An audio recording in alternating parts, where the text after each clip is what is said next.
মধ্যে বসবো না তারা এই দোয়া পাবে না। যারা শুধুমাত্র এই মজলিসের মধ্যে বসবে শুধু তারাই এই দোয়াটা পাবে। দোয়া কি হবে? সহিহ হাদিসের বর্ণনা, নবীজি সাল্লাল্লাহু আলাইহি ওয়াসাল্লাম বলেন, আল্লাহর মাখলুকগুলো দোয়া করবে, এমনকি পানিতে, নদীতে, পুকুরে, সমুদ্রে যে প্রাণীগুলো রয়েছে, মাছ রয়েছে, ওই মাছগুলো আমাদের জন্য মাগফিরাতের দোয়া করবে। আল্লাহ তাআলা এই মজলিসে বসা লোকরা যখন উঠে যাবে, আল্লাহ তাআলা একজন নির্দিষ্ট ফেরেশতা, একজন ঘোষক নির্ধারণ করে রেখেছেন।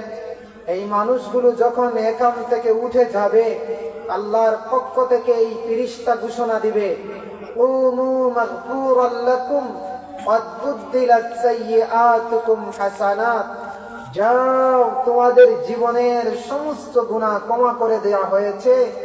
যে গুনাহগুলো ক্ষমা করা হয়েছে সেগুলোর পরিবর্তে তোমাদেরকে সওয়াব দেওয়া হয়েছে। আওয়াজ করে বলেন সুবহানাল্লাহ।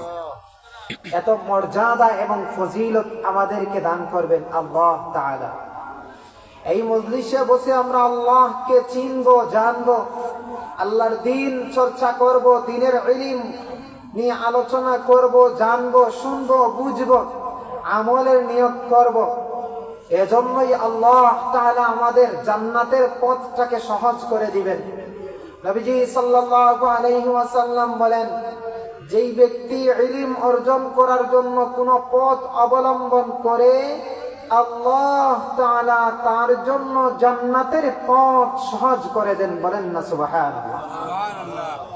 এত মর্যাদা এবং ফজিলত এই মুহূর্তে আমাদের রয়েছে। আল্লাহ পাক রব্বুল আলামিন এই দুনিয়ার মধ্যে আমাদেরকে প্রেরণ করেছেন তার ইবাদত করার জন্য।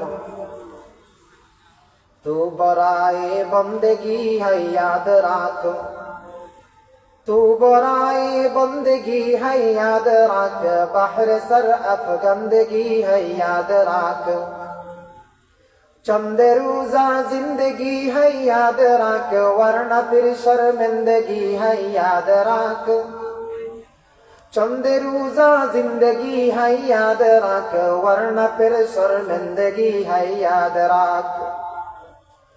এই দুনিয়াটার মধ্যে আল্লাহ তাআলা আপনাকে আমাকে তার গোলামি করার জন্য পাঠিয়েছেন, বন্দেগী করার জন্য পাঠিয়েছেন। কয়েকটা দিন মাত্র এই দুনিয়া থেকে চলে যেতে হবে, আল্লাহর সামনে গিয়ে দাঁড়াতে হবে। যেহেতু আল্লাহ তাআলা তার বন্দেগীর জন্যই পাঠিয়েছেন, আমাদের কাজ হলো আল্লাহর গোলামি করা, বন্দেগী করা। আল্লাহ তাআলা বলেন, ওয়া মা খালাকতুল জিন্না ওয়াল ইনসা ইল্লা লিয়াবুদুন, আমি আল্লাহ মানুষ এবং জিন জাতিকে সৃষ্টি করেছি একমাত্র আমি আল্লাহর ইবাদত করার জন্য। মা খালাকতুল জিন্না ওয়াল ইনসা বাখা, মা খালাকতুল জিন্না ওয়াল ইনসা বাখা, জুজ ইবাদত নিস্তে মাকসুদ আজ যা, জুজ ইবাদত নিস্তে মাকসুদ আজ যা। আল্লাহ তাআলা মুহাব্বত করে, ভালোবেসে আপনাকে আমাকে সৃষ্টি করেছেন, দুনিয়ার মধ্যে প্রেরণ করেছেন একমাত্র তারই ইবাদত করার জন্য। আল্লাহ তাআলা 18,000-এরও ঊর্ধ্বে মাখলুক সৃষ্টি করেছেন আপনার আমার খেদমত করার জন্য, আপনার আমার গোলামি করার জন্য, আপনার আমার সেবা করার জন্য।